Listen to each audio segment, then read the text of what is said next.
In the year 1193, the Muslim world mourned the passing of a legend, Salahuddin, the great Ayyubid Sultan.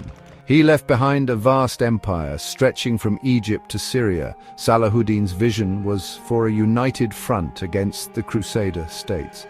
However, upon his death, his vast domain was divided amongst his family.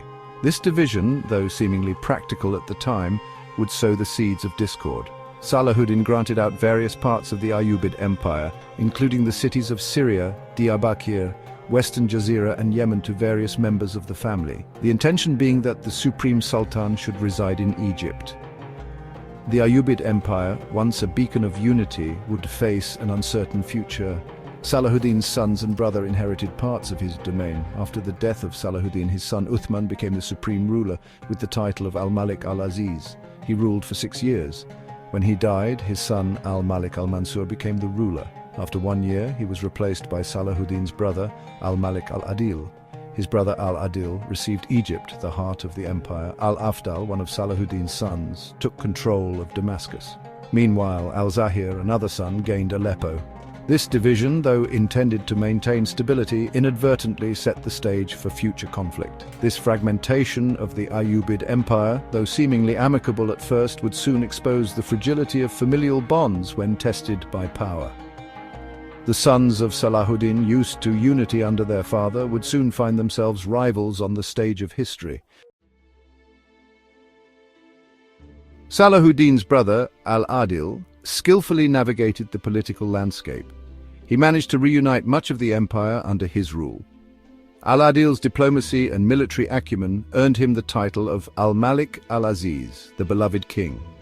He understood that a united front was crucial for the Ayyubids to withstand external pressures.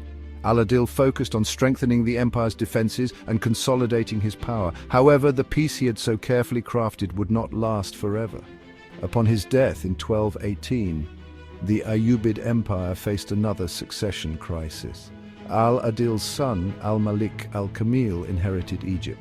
Al-Kamil, a shrewd ruler in his own right, faced opposition from his brothers, who each controlled parts of the empire. Despite the internal rivalries, the Ayyubid rulers understood the importance of family ties.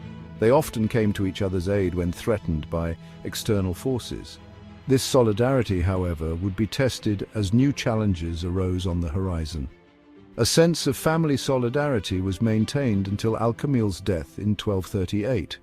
Under Al-Adil and Al-Kamil, the Ayyubids maintained peaceful relations with the Crusaders, especially as the northern branches of the Ayyubids in Diyarbakir and Jazira were feeling the pressure from the Seljuks of Rum and the Khwarazm Shahs. This period of peace brought economic benefits to Egypt and Syria, including a revival of trade with the Christian powers of the Western Mediterranean. The death of Al-Kamil in 1238 marked a turning point in Ayyubid history.